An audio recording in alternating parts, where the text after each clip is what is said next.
A City Hall investigation, the former mayor also linked, but few details. It is possible that all they're looking for is corroborative evidence. RCMP investigate a complaint lodged last fall. Are other councillors involved? The snow is back. Our crews, they're working 24/7 through the winter months, so that goes into April. And it's a tale of two cities with challenges in only parts of Calgary. And diving into a new dream, how an Olympian is helping a young Calgary girl make a splash. CTV Calgary, local breaking news with Jordan Canigan. Hello and thank you for joining us. Mayor Jeromy Farkas says past and current council members are not the target of an RCMP investigation that saw search warrants executed at politicians' homes. That includes former Mayor Jeromy Farkas and sitting councillor Andre Chabot. But the complaint brought to police last fall is also raising concerns about the potential impact on public trust. Tyson Fedor reports. An RCMP investigation involving a sitting councillor and former members of City Council is becoming a distraction at City Hall. I believe there's a healthy mistrust in council and in this administration right now. I think that's very important to be skeptical on what goes on here. A complaint was received by Calgary Police Service last October and passed along to RCMP. But the focus of the investigation is unclear. Again, the RCMP is the one that has primary carriage of that investigation, so I'm not able to say more than that. Mayor Jeromy Farkas says he believes the investigation is not targeting Ward 10 councillor Andre Chabot or former Mayor Jeromy Farkas. Both had their cell phones seized and homes searched. So did former councillor Sean Chu. At this point, I understand that they are not the center of the investigation. There's allegations that are leveled against a third party, a local business.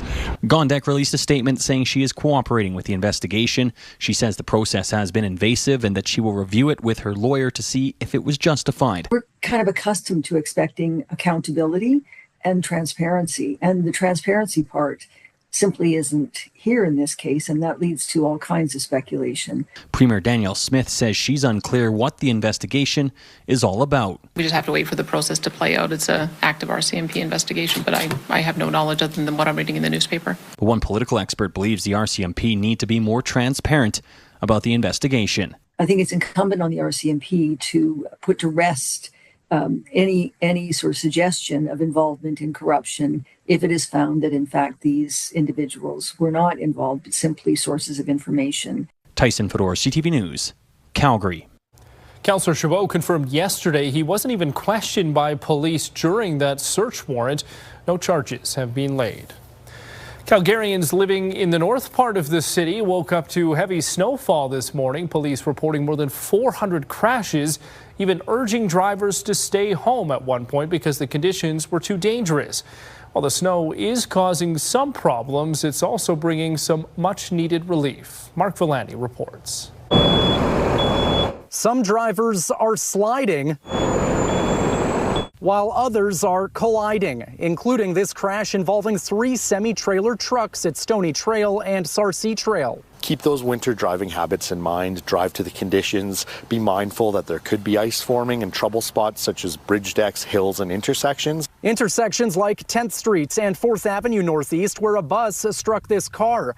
Elsewhere, northbound Deerfoot Trail near the Country Hills Boulevard overpass was also shut down after multiple crashes. Outside the city, visibility was less than 100 meters in some areas. Most of Calgary's north end resembled a snow globe, but it wasn't like this across the entire city. We're seeing a bit of a tale of two cities. You could see dry grass in parts of South Calgary, and in most communities south of Glenmore, almost no snow fell.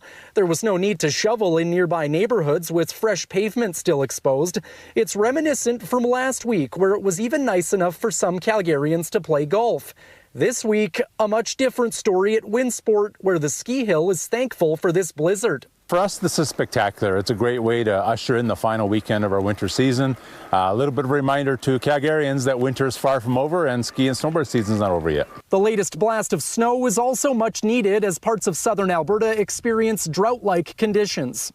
We need this water for agricultural use. This type of snow early on in the spring season also has a higher water content. Because the temperatures are warmer, it more immediately goes into the lakes and the rivers, which actually means less potential loss of that snowpack before it can actually top up the lakes and the rivers. And though spring is officially here, winter driving still isn't over. Our crews are out there. They're working diligently, focused on the major routes. Mark Villani, CTV News, Calgary.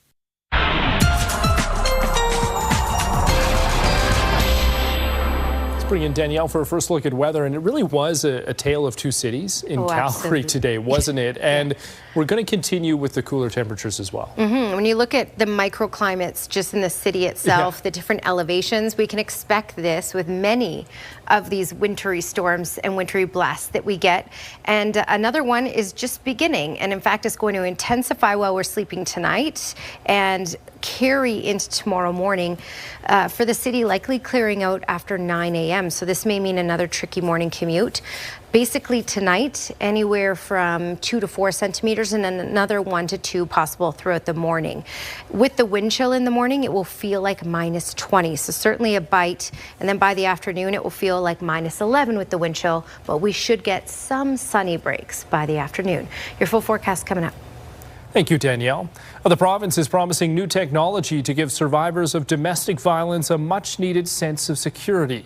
This builds on the province's expansion of its electronic monitoring program for repeat and high-risk offenders.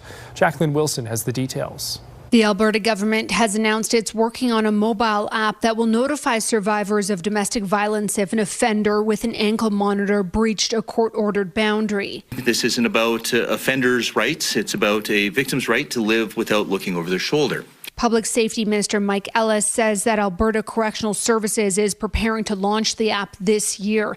It builds on the $41 million in Budget 2026 funding over 3 years to expand the capacity of the electronic monitoring program. It does not eliminate the risk, but it introduces something that has been missing for far too long: a proactive, visible, and immediate layer of accountability. It gives victims critical information. It gives law enforcement another tool to intervene before harm escalates. And importantly, it reinforces a clear message that responsibility for safety sits with the person creating the risk.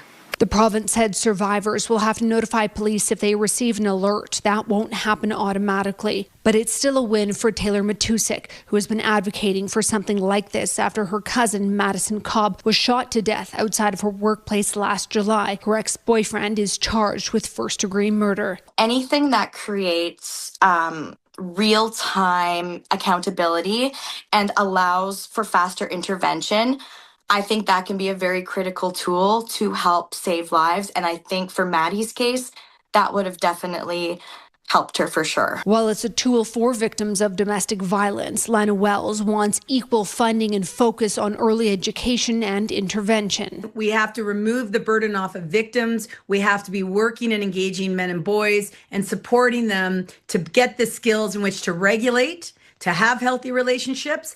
And we need environments, everything from online to workplaces to schools, to be reinforcing healthy relationships, and we need to be investing in that. Jacqueline Wilson, CTV News, Calgary. Calgary police say domestic violence increased by 22% last year compared to the 5-year average. Well, 2 men are facing charges after a shooting at the Genesis Center earlier this month. The man was injured after shots were fired in the parking lot of the rec center 3 weeks ago. Investigators say it happened when 2 men confronted a group and pulled out a gun. The suspects then fled, but were caught on the rec center's security cameras. 34-year-old Sohrab Rob Rashed and 33-year-old Romal Siddiqui are charged. The victim has since recovered. No charges will be laid against a Calgary police officer who opened fire on an SUV containing 2 home invasion suspects. In March 2019, the officer responded to the Caravan Mobile Home Park. A passenger fired a sawed-off shotgun at the officer. The officer fired 4 shots back. Then he fired 6 more shots as the SUV drove away. The SUV then crashed. The driver was in critical condition but survived. Acer, the provincial police watchdog, says there were reasonable grounds to believe the officer committed an offense while firing the shots while the vehicle was driving away, with the Crown Prosecutor's Office deciding not to lay charges. Calgary's top cop will remain in the role for at least another 2 years. Katie McClellan took on the role as chief of the Calgary Police Service last May. She stepped in following the sudden resignation of former Chief Mark Neufeld, who had 2 years remaining on his contract. McClellan was set to serve in the position until January 2027, but today the Calgary Police Commission announcing that will be extended until the middle of 2028. We also have some very complex public safety needs that are currently happening, and we see a chief that is open to addressing that and working with her leadership team to look at those situations. For more than 35 years, I've been so proud to be part of the Calgary Police Services family. I will continue to represent all members to the absolute best of my ability. McClellan says moving forward, her main priorities are growing police membership in addition to traffic safety and budget transparency. Tourism Calgary is encouraging residents to check off Calgary's backyard bucket list. The Calgary Attractions Pass is free and provides access to exclusive discounts at 10 of the city's top attractions, including the Calgary Tower, Heritage Park, the Zoo, and Callaway Park. Tourism Calgary hopes it encourages locals to rediscover destinations in the city and makes it easier for visiting guests. You can access the pass at visitcalgary.com. Well, the new polar bear at the Calgary Zoo is probably happy with today's fresh snow. Yelly arrived in Calgary just over a week ago from a zoo in Quebec. The 20-year-old came with his own French translator because he is used to commands in French. The translator will work with staff here to help Yelly get used to English words and hopefully feel more comfortable in his new home. Well, coming up, the latest on an RCMP investigation into procurement practices at Alberta Health Services. The Premier saying she had no involvement in the contracts as officials look to recover millions of dollars. You're watching CTV News, Calgary. Danielle Smith says she has nothing to hide as the RCMP continues its massive investigation into Alberta Health Services contracts. Less than a week after Mounties carried out search warrants at multiple locations, Smith telling reporters today she's confident her ministers and staff have been forthcoming, despite critics claiming the opposite. Tim Brooke has more.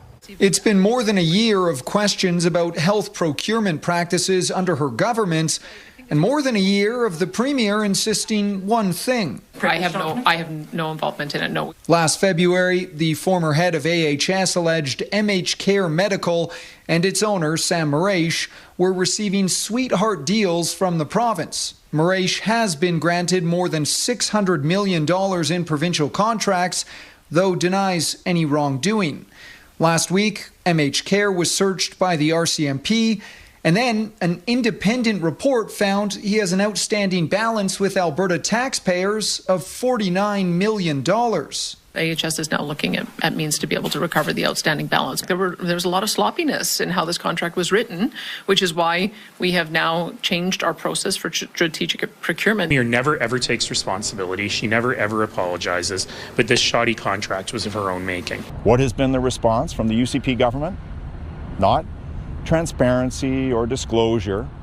Instead, restricted access to information. This MLA, who left cabinet because of the controversy, says a public inquiry is needed. Political watchers tend to agree. The RCMP doesn't obtain these kinds of warrants for no reason. Even if they are totally absolved, this is a stain on the government. The Premier says one of her deputy ministers has been providing investigators with pertinent documents, and the Justice Minister says he's not aware of any elected officials who have been questioned or searched by the RCMP. Tim Brooke, CTV News, Calgary. An Alberta Legislature committee has recommended a new Auditor General. Philip Peters is currently the General Counsel and Ethics Officer within the office. If he does take over, Peters will have to complete a high-profile investigation into questions around those health contracts. Current Auditor Doug Wiley was unable to finish that before the end of his term. The opposition NDP claimed the UCP government removed Wiley to protect its own interests. The federal government is prioritizing national defense by bolstering spending in the years ahead. A defense industry trade show in Calgary today showcased businesses looking to win some of those military contracts. Tyler Barrow has more.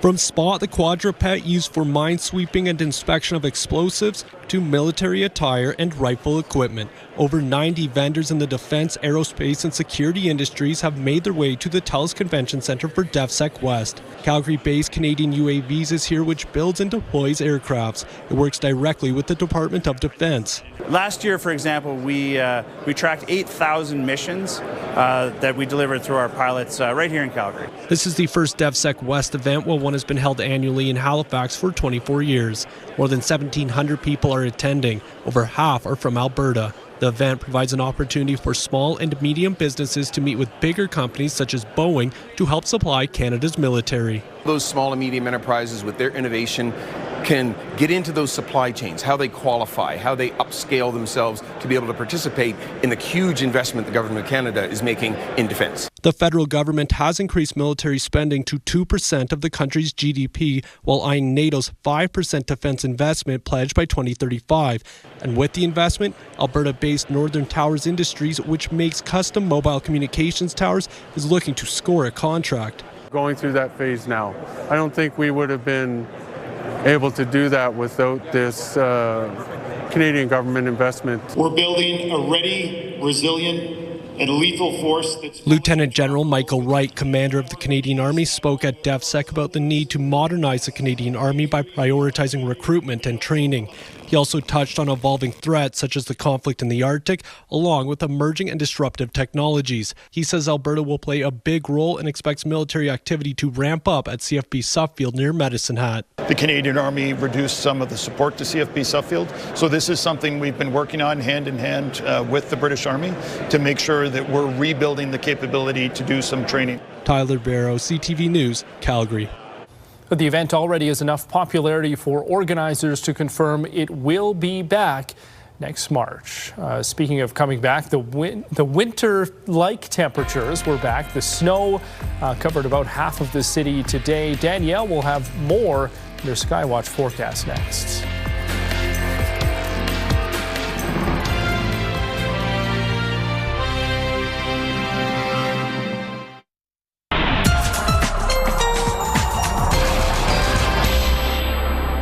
Well, quite a discrepancy in temperature today in southern Alberta. I'm going to step out of the way, but -4 was the high in Calgary, +11 for Lethbridge, and even in the teens for Milk River for today.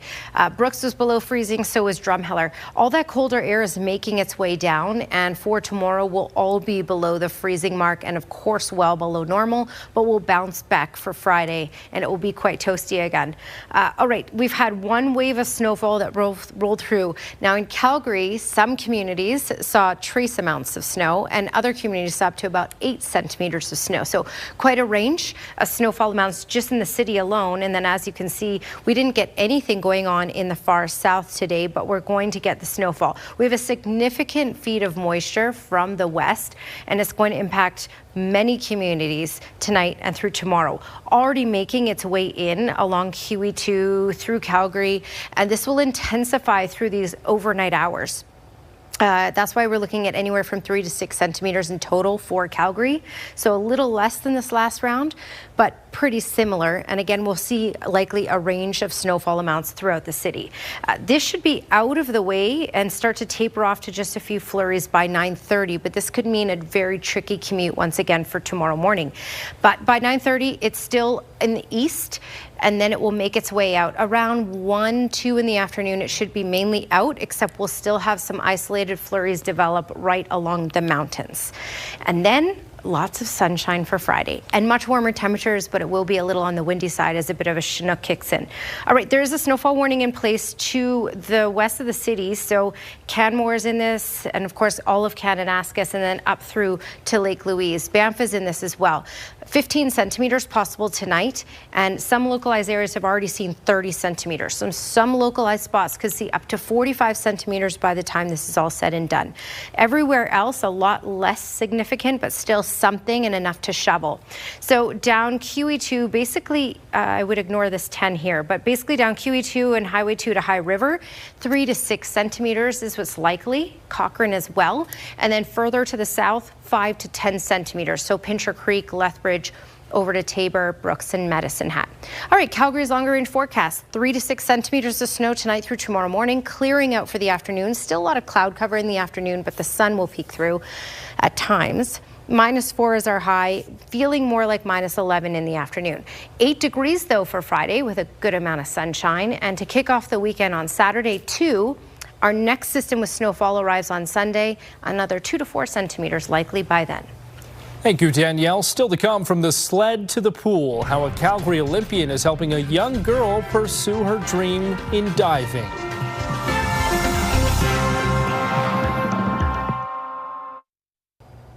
A young Calgary swimmer is drawing inspiration from a Canadian Olympic bobsledder. Fresh off an appearance last month in Milan, Johan Eskrik Parkinson is fulfilling a promise he made to a 7-year-old about teaching her how to dive. Tyson Fedor reports. It's a moment grade 1 student Kaylee Wilshire did not think would happen. Before the Winter Olympics, Kaylee got to introduce a member of Canada's men's bobsled team in front of her school. That's when she became fascinated with Johan Eskrik Parkinson's journey from the water to the ice. He could do diving, and it doesn't matter which sport you could do, and also it doesn't matter if you can do 2 things at the exact same time. Eskrik Parkinson narrowly missed qualifying for Team Jamaica at the 2024 Paralympic Games for diving, so he pursued bobsledding, making his first Olympic appearance this year in Italy.